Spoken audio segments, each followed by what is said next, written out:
ప్రియమైన దేవుని పిల్లలారా, ప్రభువైన యేసుక్రీస్తు నామములో మీకు వందనములు. ఈరోజు దేవుని వాగ్దానము మీకు ఒక కొత్త ఆశను, ధైర్యాన్ని ఇవ్వబోతుంది. మీరు ఈ ప్రపంచంలో అనుకోకుండా పుట్టలేదు, వ్యర్థంగానూ పుట్టలేదు.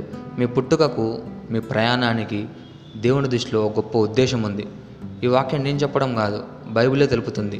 దీనికి ఆధారంగా మనం ఎఫెసీలకు రాసిన పత్రిక 2వ అధ్యాయము 10వ వచనాన్ని చదువుకుందాం. ఎఫెసీలకు 2:10 వాక్యం ఇలా ఉంది: మరియు వాటి యందు మనం నడుచుకొనవలెనని దేవుడు ముందుగా సిద్ధపరిచిన సత్క్రియలు చేయుటకై మనం క్రీస్తు యేసునందు సృష్టింపబడిన వారమై ఆయన చేసిన పనియే ఉన్నాము. ఈ వాక్యం మనకు తెలుపుతుంది, మనం దేవుని చేతి పనియే అని, మనం వ్యర్థంగా పుట్టలేదు అని, దేవుడు ముందుగా సిద్ధపరిచిన మంచి పనుల కోసం మనల్ని సృష్టించాడు అని. మన పుట్టుకకు, జీవితంలో జరిగే ప్రతి పనికి అంటే మనం అవమానాలు ఎదుర్కొన్న, బాధలు ఎదుర్కొన్న, మనకి నిందలు ఎదురైనా, మనం పడిపోయినా, ఓడిపోయిన ప్రతి దశలో కూడా దేవుని ప్రణాళిక ఉంది. ఏ మనిషి వ్యర్థంగా పుట్టలేదు. దేవుడు ప్రతి ఒక్కరిని ఓ విశిష్టమైన గమ్యం కోసం సృష్టించాడు. మనకి గొప్ప ఉదాహరణ మోషే జీవితాన్ని మనం పరిశీలిద్దాం. అతడు హెబ్రీ వంశస్థుడుగా దుర్మార్గమైన ఫరో ఆజ్ఞల మధ్య జన్మించాడు. అతని తల్లి అతన్ని నదిలో పెట్టి దేవుని చేతికి అప్పగించింది. దేవుని ప్రణాళిక ప్రకారం ఫరో కుమార్తె అతన్ని దత్తత తీసుకుంది. ఆ తర్వాత అతను రాజభవనంలో పెరిగాడు. కానీ ఒక పని చేత తన మామైన ఇత్రో ఇంటికి పారిపోయాడు, గొర్రెల కాపరి అయ్యాడు.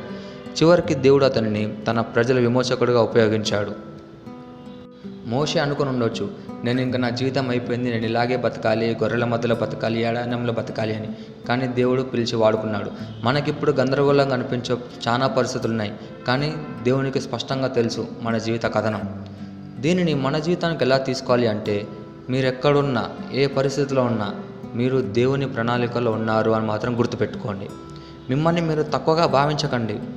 సమయం ఆలస్యమైనట్లు మనకు అనిపించవచ్చు, కానీ దేవుడికి ఒక సమయం ఉంది. మనం దేవుని సమయానుసారం నడుద్దాం. మన జీవితానికి దేవుని సమయమే శ్రేష్టం. ప్రతిరోజు ప్రార్థనలో దేవునితో మాట్లాడండి. మీ జీవిత ప్రయోజనాన్ని ఆయన వద్ద అడగండి. ఆయనే మిమ్మల్ని నడిపిస్తాడు.